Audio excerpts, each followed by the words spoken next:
This is interesting because whilst the exercises I've set you along with the stretch and the wrist should work, there is the overall concept that the tendons here, the ligaments here, may be being pulled off by the muscles. So you have a muscle that's slightly dysfunctional, and if it's pulling at a slight wrong angle, now on the whole it doesn't matter, but sometimes if you're doing a lot of load where it pulls all of the time, like the Chinese water torch, if you're having it drip, drip, drip, drip, drip, it begins to hurt.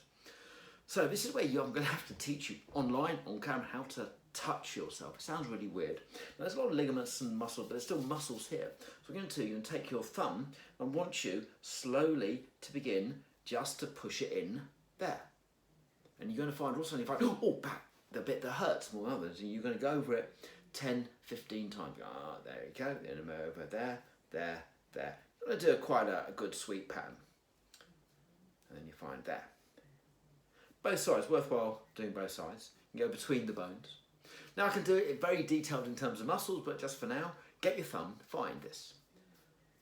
Normally, I find there's not much problem here with the people I treat face to face. What I do find is often the bicep is really screwed, especially if people are doing lots of exercises.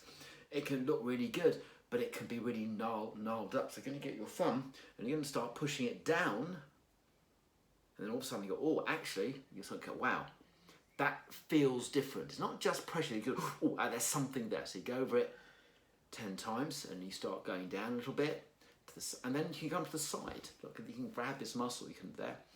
And for some people, I have people screaming agony, go, oh my God, it hurts so much. And actually, wow, I've got a little bit underneath there. Now, at the moment, I don't have the problem. So I'm just sort of getting in advance of it. Because the muscle, you don't really want these gnarled up points. They're called trigger points. And if you like, if muscles are sliding here, there's a bit of gunk and goo there, which means these don't slide. So the others begin to do all the work. And of course, because most muscles are angled, if you take a few of the fibres out, they start pulling a little bit weirdly. I mean, imagine if you had 10 of you and you've got a piece of rope and you're all pulling something. If one doesn't pull, the other one takes the load. It just gives this joint more work to be doing. Now then, I'm going to probably do another video to show you how to do the back one. But you can try and turn it over and start sticking your thumb into your tricep. It's slightly difficult. The angle's a bit here, so you can bring it round. But in a minute, what I'm going to do, I'm going to see if I can splice this in or make a separate video. Oh, actually, there's a bit there that's going to show you how you can roll this on a ball. But for now, I'm just going to stick your thumb. Actually, you probably don't need a ball. Actually, let's see that. Let's see. Just see if you can stick your finger in here, here, here. And you can do it with fingers and thumbs. And you're looking for the bits that hurt. Believe me, you know the difference. It's not a question of going, does it hurt or doesn't it? You sort of go, wow, actually I found something there. And by rubbing on it, you're sort of re-injuring it and the body will come back and fix it properly. Well, do that.